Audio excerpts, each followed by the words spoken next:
This is Tom Shapiro. Tom was living in Japan and he was worried if he could have a successful career back in the US. Well, today he's the CEO of Stratabeat. Stratabeat is this legendary B2B marketing agency. He authored 2 books and he has over 200 clients. His clients are companies like Intel, AT&T, Hewlett-Packard, United Healthcare, and General Electric. So today we're going to talk about how Tom took his first company from 12 million to 75 million in just 5 years, and how you can do the same whether you use Facebook ads, outreach, or social media. How Tom made a client 40 million in revenue by shipping these prospects 6-foot movie tickets.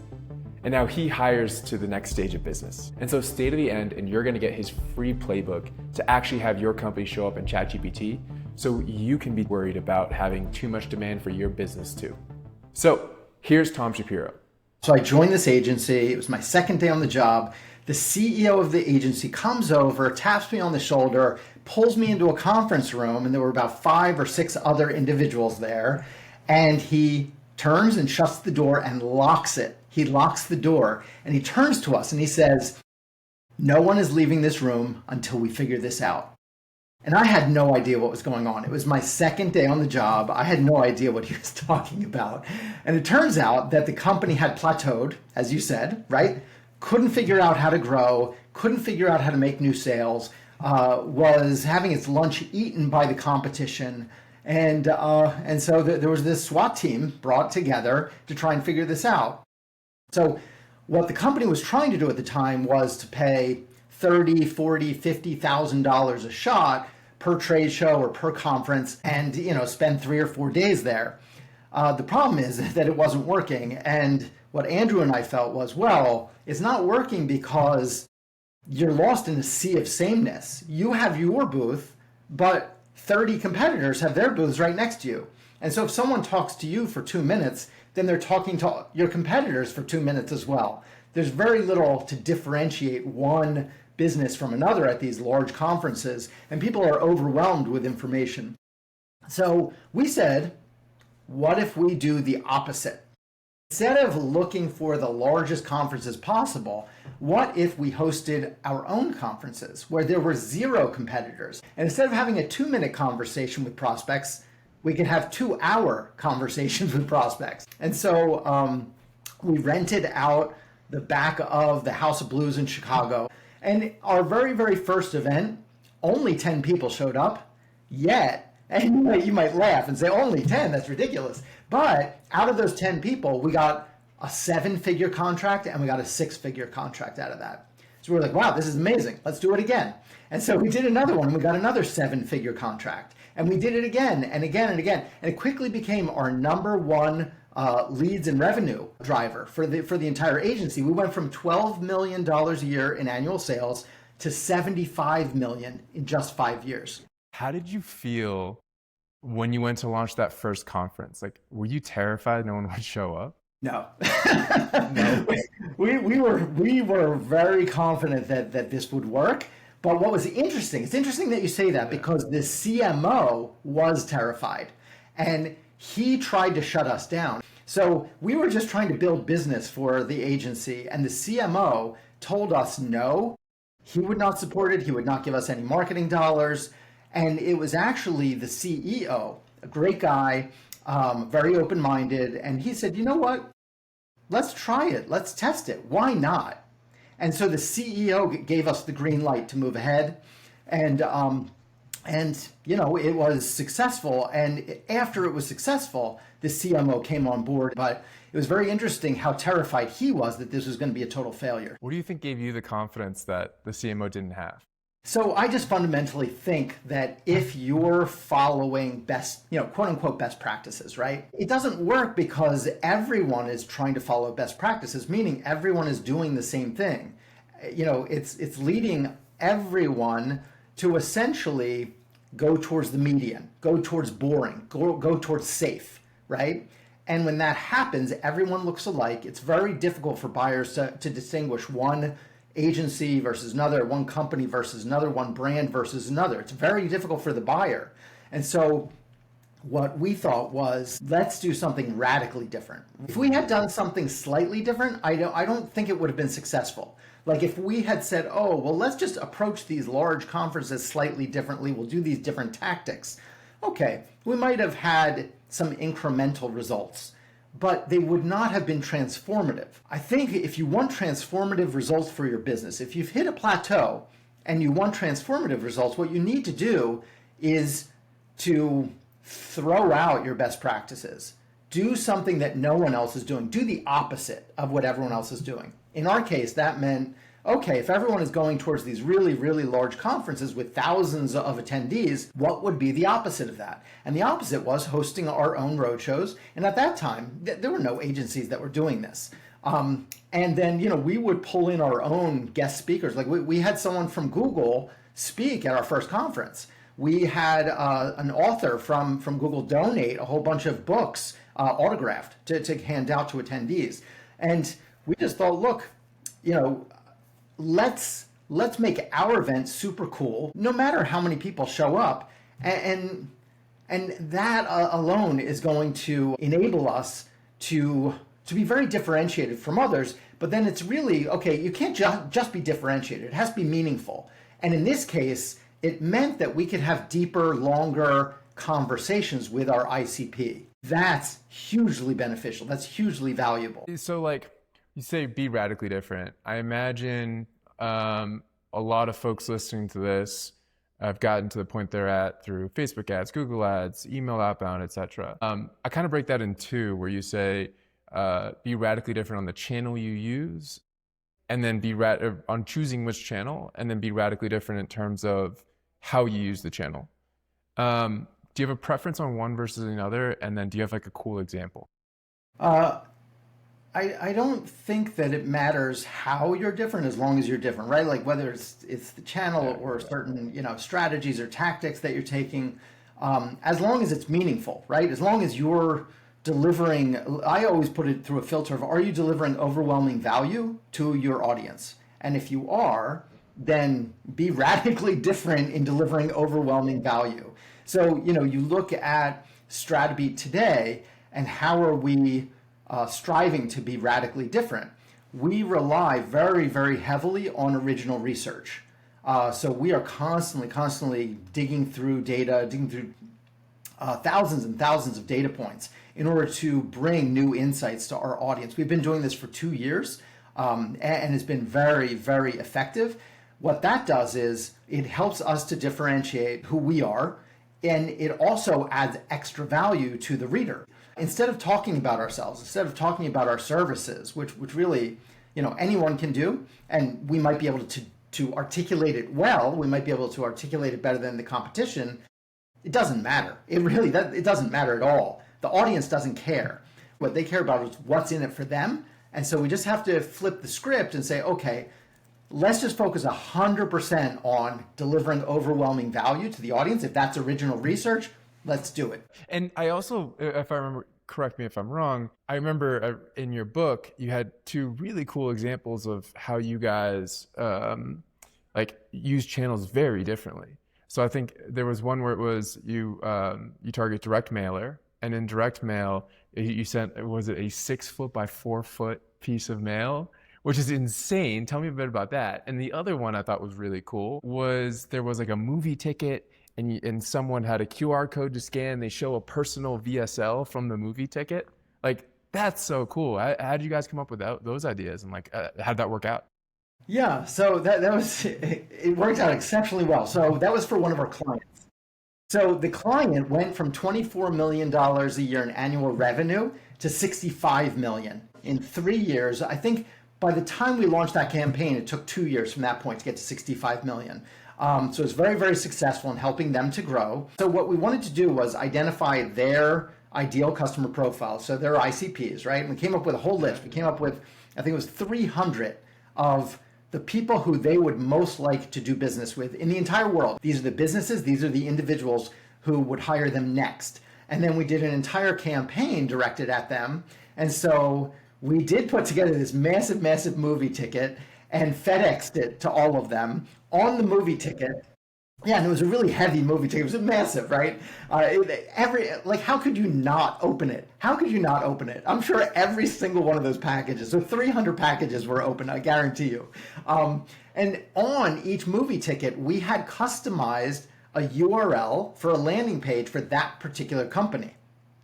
And so if the person went to that particular URL, they would see a landing page fully customized for their company with a video that was 100% customized for them. And what we had done was an analysis and solving problems for that company on behalf of our customer, right? And so if one of their prospects then went to this landing page, they'd see this video, they'd see this custom content, and then there would also be a Calendly link to their VP of sales.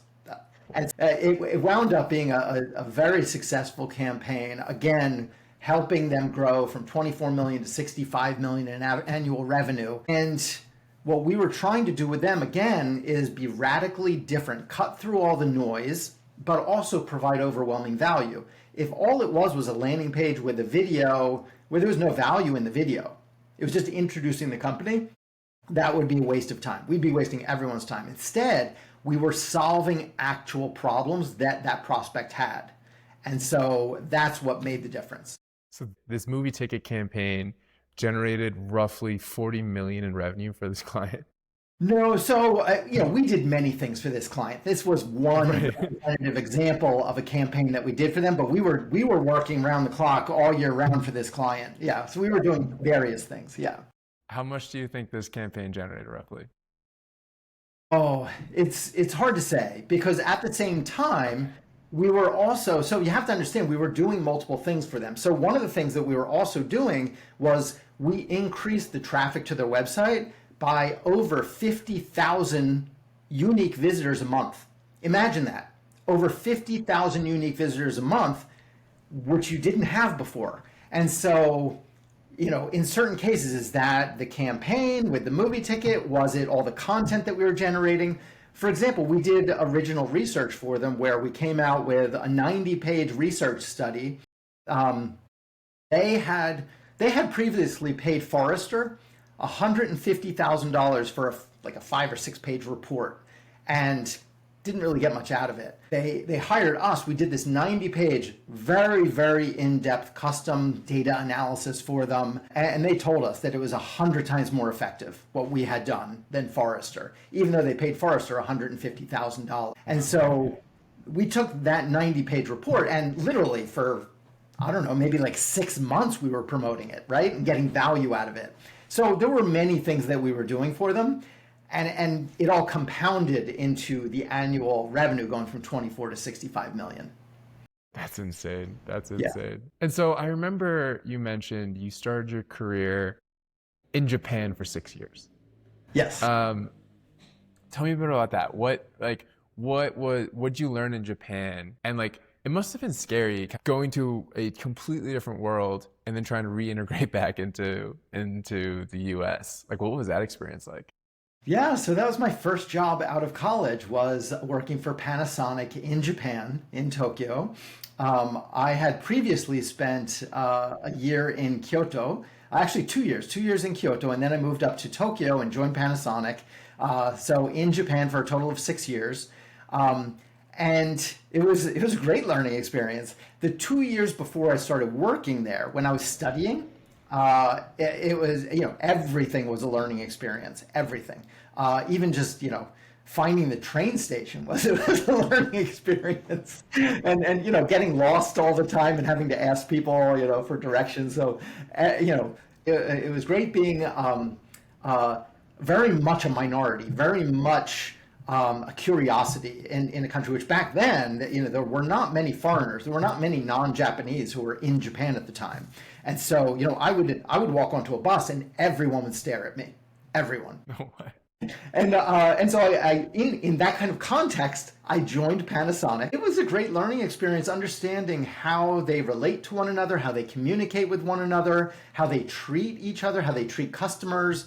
But I did realize that I could not stay long term in my career in Japan, that I would have to come back to the US because at that time, Japan was very much on an age-based system. Depending on how long you were at the company, how old you were, then you were promoted to specific positions.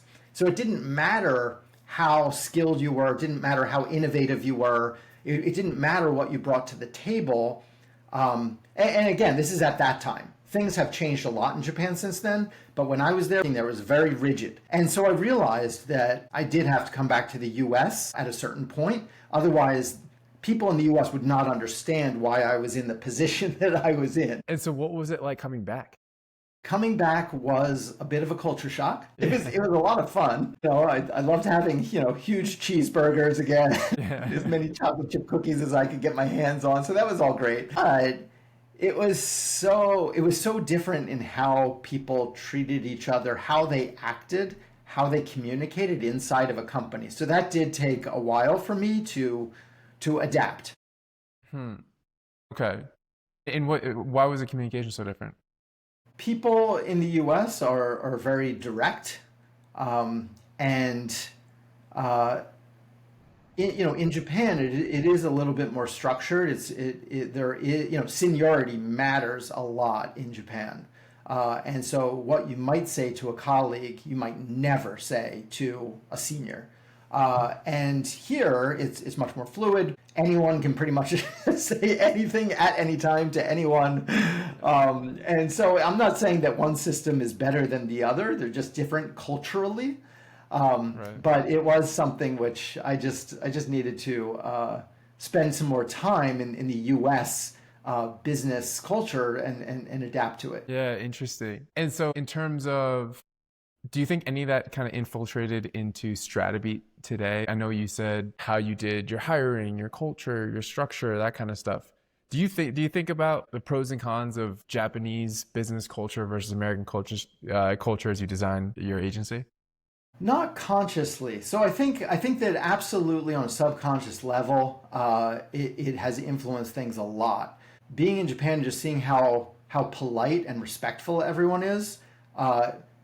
Just very naturally, it wasn't a conscious decision that everyone at Stratabeat needs to take on those characteristics, but I feel very strongly today that that's a core part of our identity. It's a core part of our culture, is treating every single person with respect, treating every person the way that you would want to be treated, being very polite. Even if you disagree in a very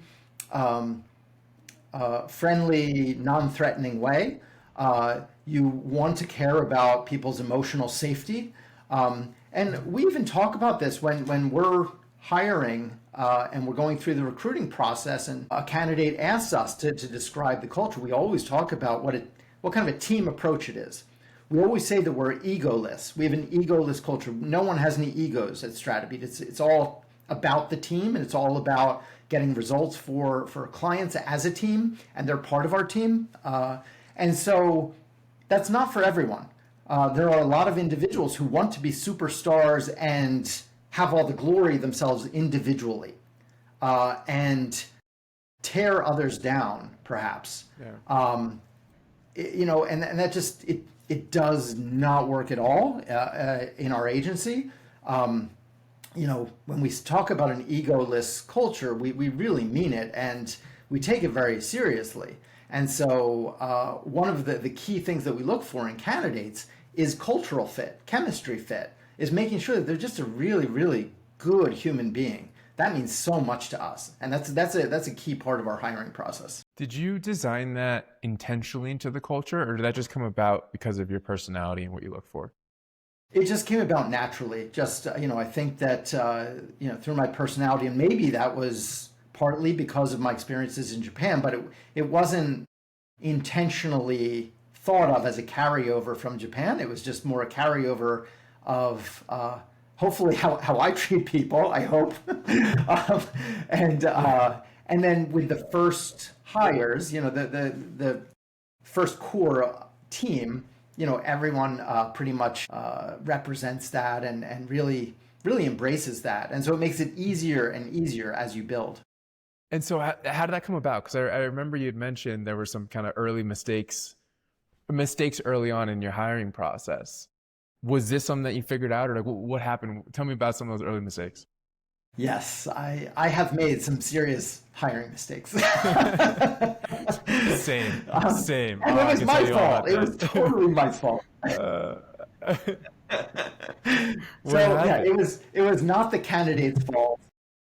Yeah, so let me tell you. So it was all my fault. It was not the candidate's fault. It was my fault. Just Yeah. selecting the wrong people. They were not the right fit. So back in the day, we did not have any type of a test that a candidate would have to take before we would make them an offer. It was simply have several interviews with several team members, and then if we liked the person, we would hire them. And we did have an instance where the person just didn't have the skills that we needed.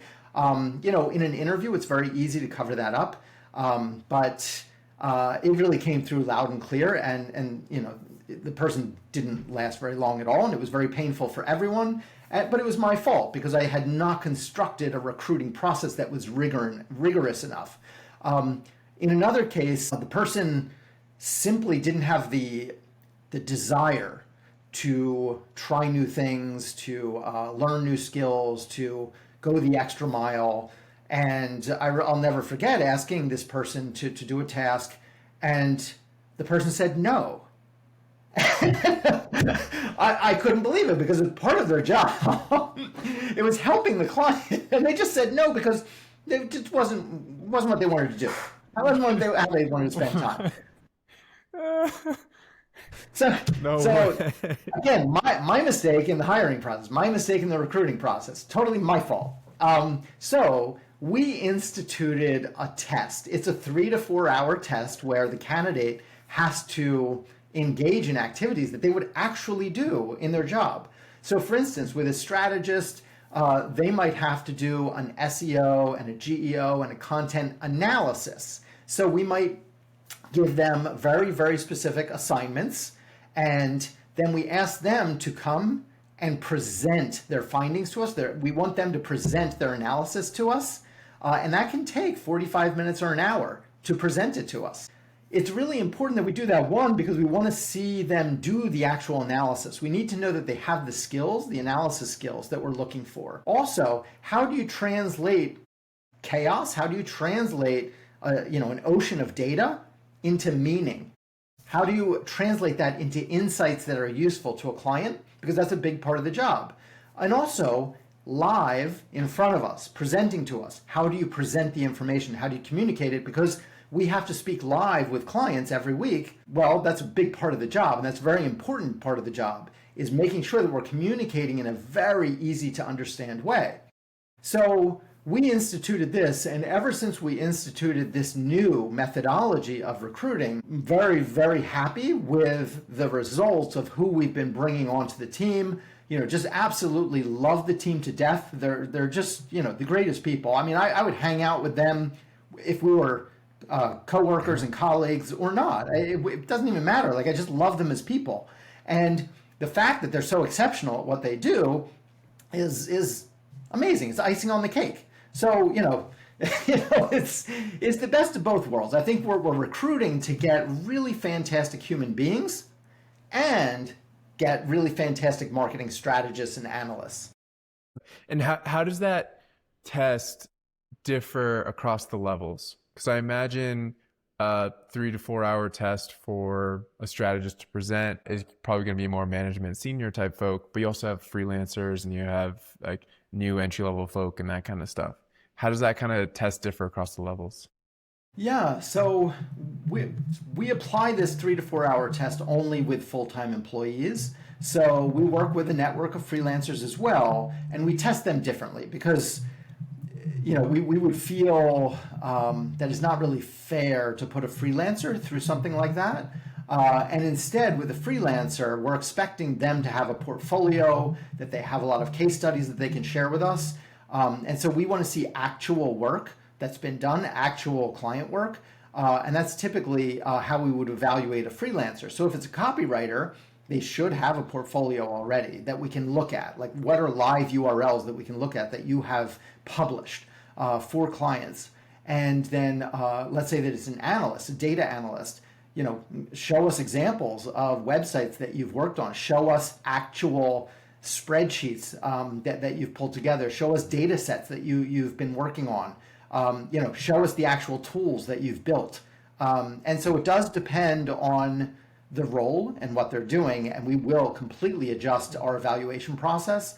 But in the end, we do need to see evidence that they're exceptional at what they do. And then the other half, like I said, it's very important to us that we just, really, really like them as a human being. That's super important. And so how do you decide whether a role you want a freelancer to do it or you pull that person full-time in-house? So we have a business model right now that's working really well. And we know what our marketing strategists are supposed to do. And we know what our data analysts are supposed to do. And we also have a client services director who is very involved in the different client accounts as well. So her role is very clear. And then we also have an executive layer that comes in for more strategic oversight and just trying to make sure that the team has everything that they need to be successful. And so you can see that a lot of roles are very well defined, and we know exactly how many clients and how many client hours each person is responsible for. So we track all of this. We track our hours down to the minute for everything that we do. And this is updated every single day. And so when I meet with Caitlin, our director of client services, we can see very clearly how we're spending our time and how we might need to adjust how we're spending our time. It's fine to over-service clients, and we do it all the time. We love our clients and we want them to get the best results possible, so we over-service them. But, is there a smarter way to do it? Is there a way to do it where we're getting the same results, but we're optimizing our hours a little bit better? Or are we saying that, hey, this person has extra time available. How can we best utilize that person's time? And so that might be client work, might not be client work. But seeing the data analytics around time management is really, really helpful. And then in terms of to kind of close the loop on your question. So, when would we pull in a freelancer? So we pull in a freelancer when we have completely maxed out. We can see that in our time management analytics when we're maxing out, right? Then we can pull in, say, an additional data analyst, for example, on specific projects because we just need that extra bandwidth. Or if it's a copywriter, our copywriters are freelancers because you need a specialist for each topical area. Someone who is an expert, right, in e-commerce optimization is not going to know anything about like antimicrobial technology. So, right? So we need expert copywriters in each topical area. That's why every copywriter that we use is a freelancer. Got it. So it sounds like for like when to use a freelancer versus when to hire in-house, it sounds like two things. Flexibility, if you need like a short-term project for a specific subject matter expertise, and timing. Like if there's excess, you're able to track excess demand to each role, and you just need to fill that excess capacity, let's call it. You do that with a freelancer. Yeah, absolutely. So it's all based on the analytics coming out of our time management platform, and we just see where we might need extra bandwidth, and if it's temporary versus if this is permanent, or if we want to take a staged approach. So for instance, if we think that having an extra data analyst on hand for certain accounts right now as a freelancer, but over time we know that next quarter that role is going to expand and expand and expand, and so that will transition into a full-timer. The data analytics and the planning enable us to do that pretty easily. Got it. And so it sounds like for the people you're hiring in-house, they go through this 3 to 4 hour test. For the folks who are freelancers coming in to manage the excess capacity, they don't go through this test. They have to have a portfolio in the back. But do you have a trick to get them integrated pretty quickly into the business? I imagine the systems, SOPs, structure around the freelancers probably has to be pretty well documented and thought out to make sure that they integrate in and out pretty quickly in the business. We have a very, very rigorous, thorough onboarding process. I think it's about 40 line items deep. And so we know on day one, these are the things we need to tackle. On day two, these are the things, right? And there are different people who are responsible for different aspects of training and onboarding. It's everything from making sure that they have access to everything that they need, to understanding our file structures. We have a very, very detailed file structure methodology where literally when we have a new client account, like the file structure that we implement is already built out, so that it's just plug and play, plug and play, plug and play. When we have a new client, it's a lot of the steps that someone needs to understand. It's very methodical, and so this is all part of our onboarding process. But we also might need training on specific tools. For example, we might need training where we walk them through our case studies, just so they know how we approach challenges and how we solve them, how we get results for clients. It might be something as simple as, hey, we're going to have a session on content strategy. There are many different definitions of content strategy. This is our definition. This is how Stratabeat does content strategy. It's very, very in-depth. And so we need to literally, we spend a full hour with them just explaining how we develop a content strategy for a client. And so, again, it's 40 line items deep. And you just have to do it. You have to spend the time. It's funny, I was joking around with someone internally the other day, just when someone new comes on board, the onboarding process really does take up a ton of our time, but it is a great investment. It's an investment in them. It's an investment in the team. And, I can't imagine eliminating that part of our process. Like, I don't care that it eats up a lot of time. Like, it's so valuable and it's such a great investment, and it does pay off, and it tees them up for success, which then tees up our clients for success. And so I do believe that the onboarding process is something that is typically overlooked at a lot of companies. We take it very seriously, and this might come from my experiences. So when I joined iProspect, for example, years and years ago, there was no onboarding process. None. I didn't have any process. I had to figure all of it out on my own. And that's okay, and it worked out, and we had a great run, like I said, going from 12 million to 75 million in 5 years. So it was a fantastic run. I love the people there, but there was no onboarding process. And then, in other places that I've gone, I've never, ever once had an onboarding process. And so I'm very, very happy that Stratabeat has such a structured, detailed, rigorous, methodical onboarding process, because I wish that I had that in my career. Especially because, you guys, you have contracts starting this year, and we're only in February.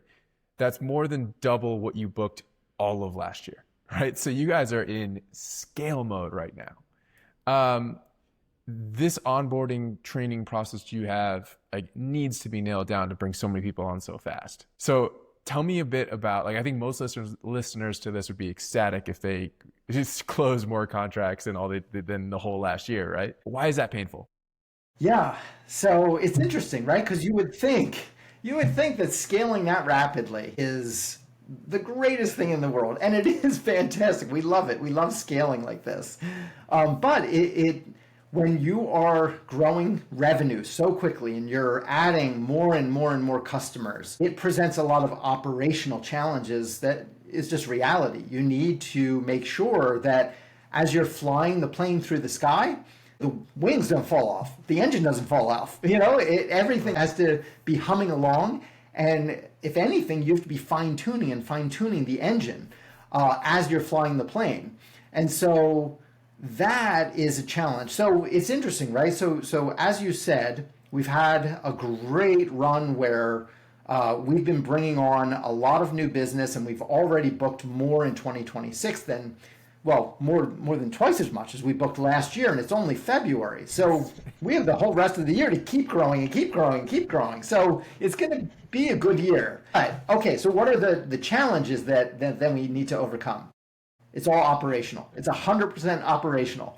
So, We need a recruiting engine. We need an onboarding engine. We need a weekly team management engine. We need processes and methodologies and flow maps and templates and all these things which bring structure as you're bringing more and more team members into the fold.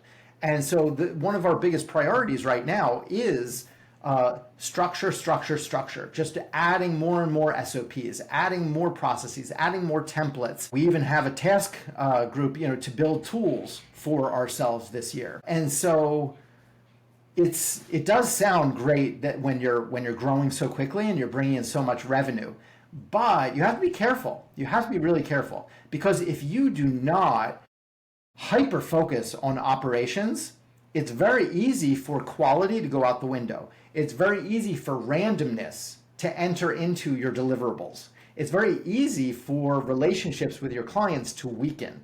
And so if you want excellence, you need to define excellence, because think about it this way, the way you do one thing today, like the next thing that you're going to do is probably the way that you do everything, right? And so you have to hold yourself and your team to a very high level of excellence. What does excellence mean? And the entire team has to understand what excellence looks like.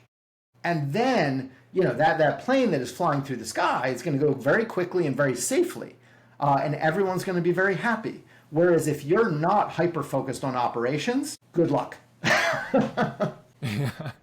Jeez. So you've got this massive spike in sales. So you've officially switched to a new stage of business, right? Basically. What are you doing? How are you seeing the world differently in this stage?